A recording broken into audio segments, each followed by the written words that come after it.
Good morning, classmates. This is the last part of the presentation of my group about creativity in decision making, strategies, tools, and techniques, specifically evaluating the decision and the art of decision making. Let's start with evaluating the decision. I put it in the context in the school setup because this is our workplace, and everything that we've learned in this program is centered with the decision making in the school setup.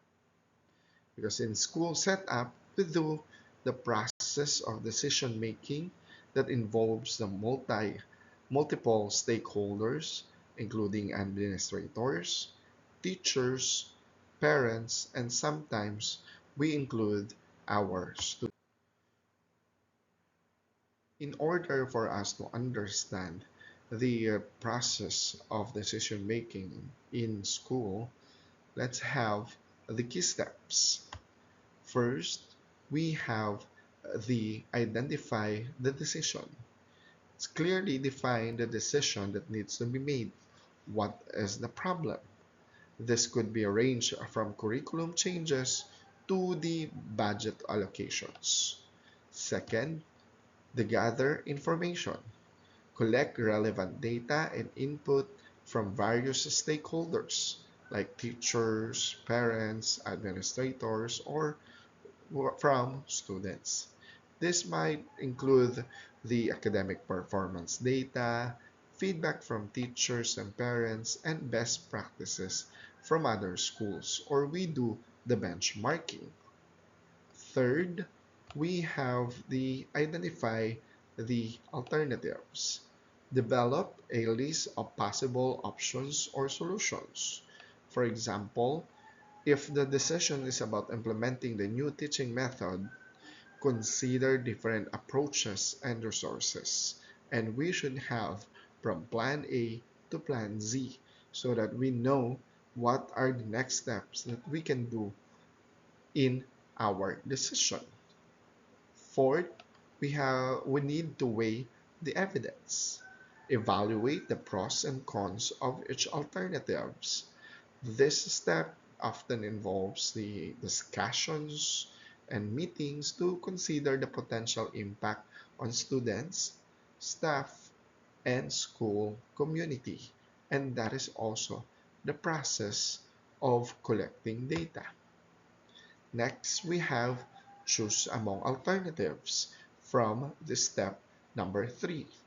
Select the best option based on the evidence and stakeholder input. These decisions should align with the school goals and values so that we are uh, moving at the same pace and having decision in line with the school. 6. After choosing among the alternatives, we need to take an action. Implement the chosen alternative. This might involve training teachers, purchasing new materials, or adjusting the schedules. The last one, we need to review the decision. After the implementation, we need to assess the outcomes to determine if the decision was effective or it is not. We need to gather feedback and make adjustments as necessary.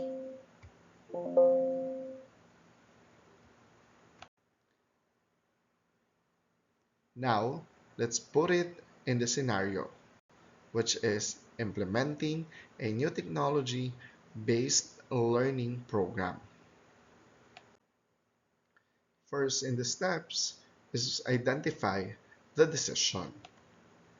In this one, the school administration needs to decide whether to implement a new technology-based learning program to enhance learning engagement and learning outcomes. Next, we need to gather information, collect data to current student performance and engagement levels. So we will find here what are the gaps or what is the existing problem according to the data. research effective or similar programs in other schools so we can counter check what are their best practices that we can adapt. Third, gather input from teachers, students, and parents through surveys and meetings. So we should check if all the sides will be heard by you, and before you make a decision, you should know their sides. Last one, review budget constraints and available funding for the program because that one is really needs a huge amount of money before we implement that kind of program. After having finding and checking the data and getting the sides of the stakeholders, now we need to identify the alternatives. Option number one, implement the technology-based learning program for all grade levels. Option number two, pilot the program in a few selected classes or grade levels. Third, enhance the current curriculum with additional technology resources without a full program implementation. And number four, do not implement the program and focus on other improvement strategies. After that, we need to weigh the evidence, evaluate the potential benefits and challenges of each option, or we are looking all of the sides and possibilities in all of the options. Consider the cost, required training for teachers, and expected impact on student learning. Discuss the options in meetings with teachers, parents, and school board so we can get their opinion and suggestions in our options and answering the problem or the scenario given. Then, choose among alternatives. Based on the evidence and stakeholders' input, the school decides to pilot the program in a few selected classes to assess its effectiveness before the full-scale implementation, or this is about experimenting if the decision is in a good hand or the decision is not effective.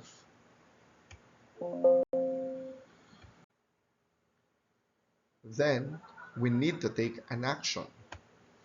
Develop a detailed plan for the pilot program, including selecting the classes, training teachers, and setting up the necessary technology. After that, we need to communicate the plan to all stakeholders and address any concerns. So everyone in this school is being aligned with our decision and with our plan. Then we need to launch the pilot program and monitor its progress. After the action was taken, we need to review the decision. After the set period, we need to evaluate the pilot program's outcomes by collecting feedback from teachers, students, and parents, and analyze the performance of the students from the data to determine the program has had a positive impact by comparing the pre-test and post-test of the students. And from the data and the evaluation, decide whether to expand the program to more classes or make adjustments as needed. The adjustments that is being telling here or explaining here is from your decision or from your plan. After having all of the steps, we need to evaluate the effectiveness of the past decisions in that scenario. We have systematic approach to assess their outcomes and impacts. First, we need to define success criteria. What are the levels of success so that we can improve the student engagement and participation? higher student performance on the assessment, positive feedback from teachers, students, and parents, smooth integration of technology into the curriculum. If we cannot define the success of the criteria, we can never say that the decision that you made is effective or it is not. Next, we need to collect the data. Gather students' performance data before and after the pilot program. We need to prepare a set of assessments so that we can know or we can measure if the program is being effective or it is not. Conduct surveys and interviews with teachers, students, and parents to gather the qualitative feedback.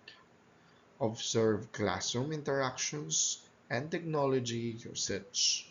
And the last one, review any technical issues or challenges faced during the implementation.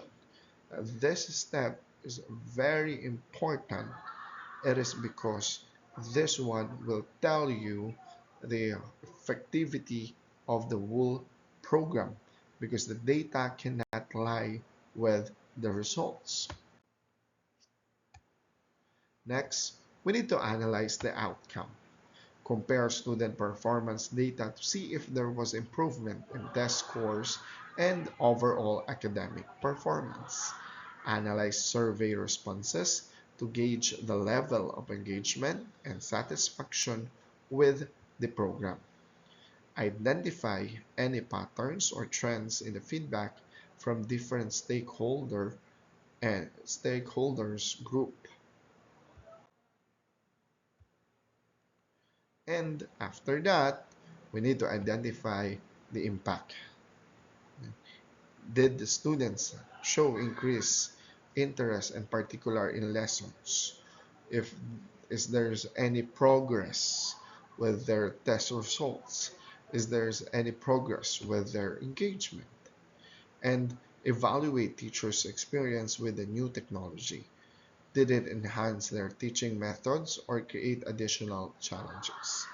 Just because some of the teachers cannot accept or cannot do the manipulating different technologies that can help us to deliver our lessons.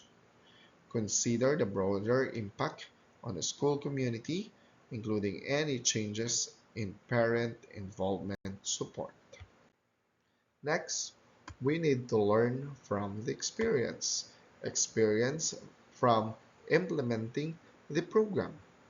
So we can know or identify what are the strengths and weaknesses of the plan. Note any challenges or obstacles encountered, such as technical issues or resistance from stakeholders. We need to gather insights on how to improve the implementation process for future programs. So we need to learn from the plan that we are implementing after, before, and during. After determining the weaknesses and the strengths of our plan, we need to make an adjustments. This adjustments is based on the evaluation. Decide whether to expand the program to more classes or make modifications to address the identified issues. Implement changes to improve the program such as additional training for teachers or upgrading technology and infrastructure. Use the lessons learned in from future decisions about technology integration and other educational initiatives. And making adjustments is making sure that the project or the plan that we are implementing or we will implement is in the good or in the right track.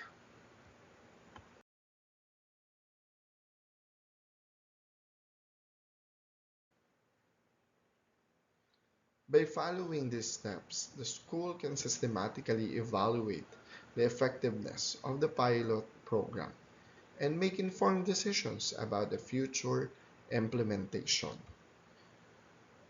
And an example of evaluation in the school setup, and in that scenario, student performance can say a lot of things.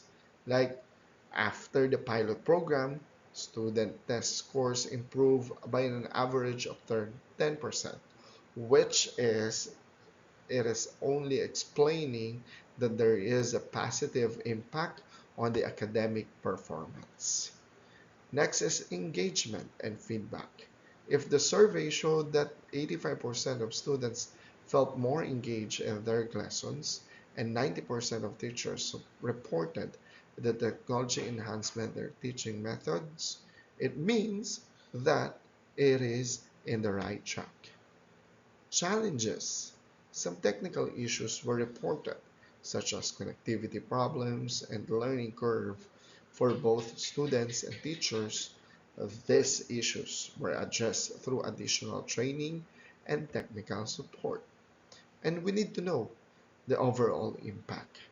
The pilot program was deemed successful with the insignificant improvements in the students' engagement and performance. The decision was made to expand the program to more classes with adjustments based on the feedback received and also the data that is collected by the different surveys, evaluation, and having different feedbacks. Next is the tools and techniques. First, we have the decision matrix. Use decision matrix to evaluate different technology options based on criteria such as cost, ease of use, and the potential impact on students' learning. We need to also to do the SWOT analysis that is presented by group mates a while ago. Cost-benefit analysis. Perform a cost-benefit analysis to compare the cost of implementation of the program with the expected benefits in terms of students' engagement and performance. And in this one, we know that the worth of the program is higher than the improvement in the student engagement and performance. Last one, we need to do the Pareto analysis. So we need to, this analysis can help us to identify the key factors that contribute to the success or challenges the pilot program. We have the fishbone diagram, scenario analysis, survey and feedback, balance scorecard. After knowing on how we are going to evaluate the programs and in our decision making, now let's have the art of decision making. In the art of decision making, it involves a blend of intuition, analysis, creativity, and ethical considerations. Or we are looking at the holistic approach in the decision making. Understanding decision-making models. I have here the rational decision-making process. This process or this model is the model that I use in the previous scenarios. Next, we have the intuitive decision-making model. This model is often used by seasoned teachers or seasoned head teachers and with the experienced principal because they don't need as much as data that is needed in the evaluating the decision making in the first part of this discussion. Why? It is because we know that the person who will make the decision is rich with experiences and they handle a lot of problems in school. So we are aware that they can make a certain decision in terms of the problems and programs that we want to implement and to answer. And the last one, we have recognition prime decision model. According to this model, the situational cues are stored as patterns or prototypes for a fast decision-making process. The model works well in the environment involving the factors such as time pressure, high stakes, and imperfect information. The decision-making techniques of the principal or the school head were used to understand how they act quickly based on information available to them or the data that they have. And because of this, the school head is having or arriving in his or her decision. Next is balancing intuition and analysis.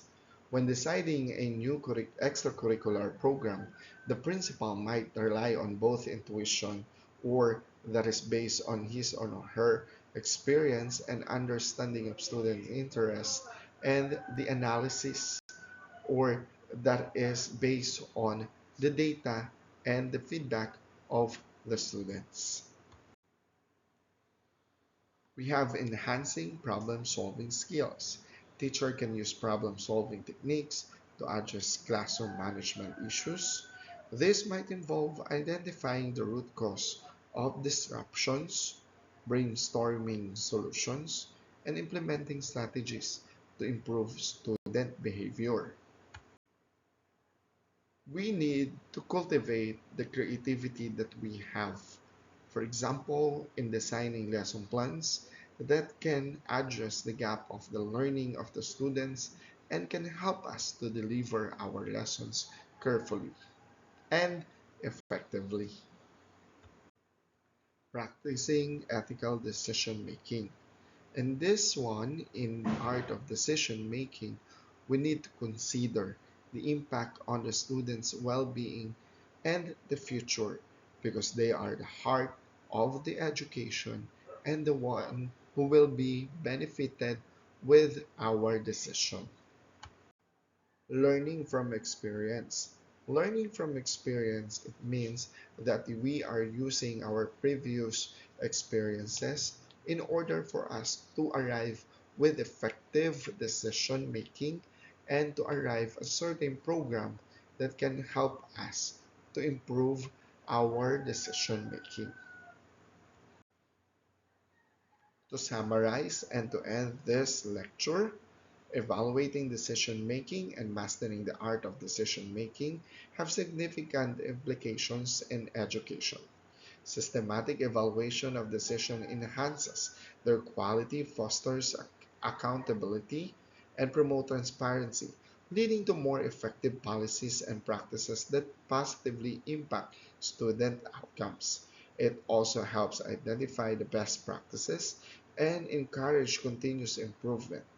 On the other hand, the art of decision making, which balances intuition, analysis, creativity, and ethics, empowers educators to handle complex situations and make informed choices. This holistic approach ensures decisions are well-rounded, adaptable, and innovative, directly enhancing student engagement, motivation, and foster a positive and inclusive school environment, ultimately benefiting all stakeholders. By understanding and applying these principles, schools can create a more effective, transparent, and responsive educational environment. And with that, these are my references. Thank you for listening and keep safe, everyone.